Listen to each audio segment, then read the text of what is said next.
Hi, my name is Sherry Sanders, and I'm a county extension agent working in the field of agriculture for the University of Arkansas System Division of Agriculture, and this is Agriculture.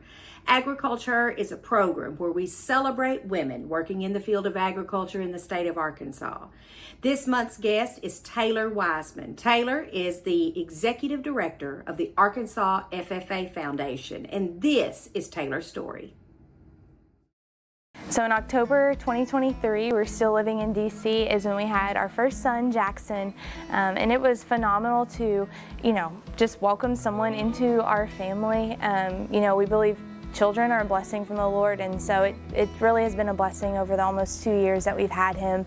And now that we're in Arkansas, he's getting a lot more time with grandparents and on the farm. My parents still live on the farm that we grew up on, so he's feeding chickens, watering the garden and the plants, feeding the goats, and so it's been pretty cool to see him enjoy riding on the tractor and all of that. And I think it really shows, Justin and I would love to buy land one day. We both grew up with land and on a farm, and so we'd love to have that for Jackson. And we also have another baby on the way. So for our two children that we'll have, would love to have land one day, and so that they can also grow up in 4-H and FFA. I think besides our faith, that's probably one of the most vital things that we can get them in for their leadership development, their confidence, and then also just to give them skills that can last the rest of their life. So we're so excited for that stage of life when it comes, but right now we're enjoying our careers and growing our family. I would say I've been fortunate throughout my life to have mentors and other women that pour into me, and so any advice or anything that I would tell a younger woman who's in ag is find those mentors, find those people who are in your corner.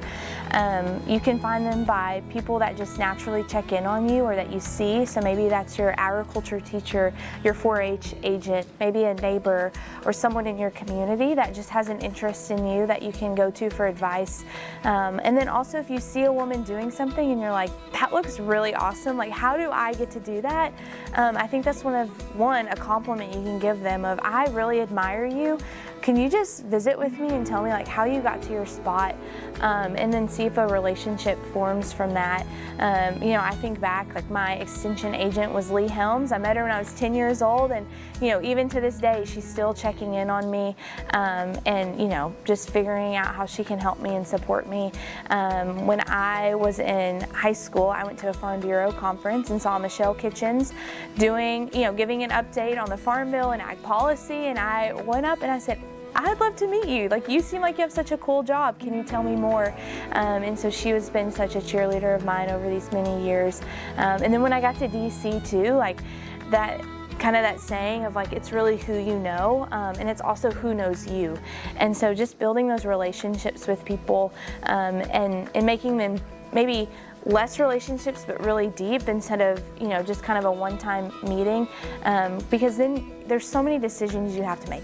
Where to go to college, what to study, this internship or that internship. Do I go to grad school or law school or get a PhD? Do I take this job or that job? How do I get married and keep working?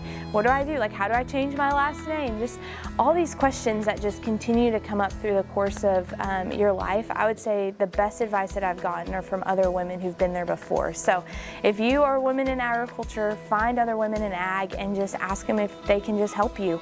And I'm one of those people that if someone comes to me and asks, I am just delighted that they would even think of me. And so I'm always willing to help, those women in ag as well.